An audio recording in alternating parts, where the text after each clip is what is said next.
अस्सलाम वालेकुम नाज़रीन, हमारी सिरायो HR JDO न्यूज़ ऐं वज़ीर उंडड़ ख़बर शामिल कयूं था। दिलदार चांडियो जी सिंध यूनाइटेड पार्टी जे मरकज़ी अॻुवान सैयद ज़ैन शाह सिम्स स्कूल मस्जिद किरियो में मल्हायल तइलीमी हफ़्ते जी पुॼाणीअ वारे मौक़े ते सैयद इमदाद शाह जी 84 सालगिरह जे केक कटण वारी रस्म में सदारती ख़िताब कंदे चयो, GM सैयद खे अयूब खान, जनरल ज़िया, ज़ुल्फ़िकार अली भुट्टो, बेनज़ीर भुट्टो समेत वक़्त जे हुक्मरान क़ैद कयो, पर खेसि पंहिंजे नज़रे तां हटाए न सघिया।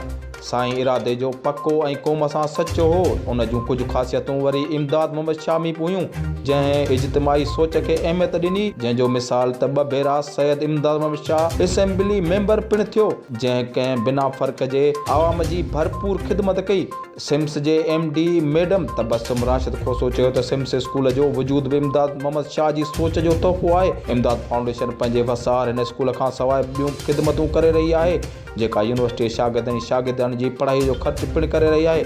उन मौक़े ते इमदाद फाउंडेशन जे चेयरमैन प्रोफेसर इनाम भट्टी तारीख़ी ऐं इल्मी हवाले सां सिंध जे बुनियादी सक़ाफ़त ते लेक्चर ॾिनो। प्रोग्राम दौरान स्कूल जे ॿारनि पारां तख़लीक़ कयल इजादूं पिणु महिमाननि खे ॾेखारियूं वयूं। उन मौक़े ते सैयद शाहनवाज़ शाह, मोहम्मद याकूब, मिसिस याकूब ऐं असिस्टेंट डायरेक्टर मंजूर हुसैन चौहान पिणु मौजूदु हुआ। उन दौरान सिम्स जे ॿारनि लतीफ़ शनासाई ऐं सचल जे कलाम तोड़े आरफाना कलामनि ते परफॉर्मेंस पिणु कयूं। ॿिए पासे इमदाद फाउंडेशन पारां मुफ़्त सालियानी जनरल मेडिकल कैंप पिणु लॻाई वई, जंहिं में मुख़्तलिफ़ बीमारियुनि जे माहिर डॉक्टरनि शिरकत करे मरीज़नि जो मुआइनो कयो।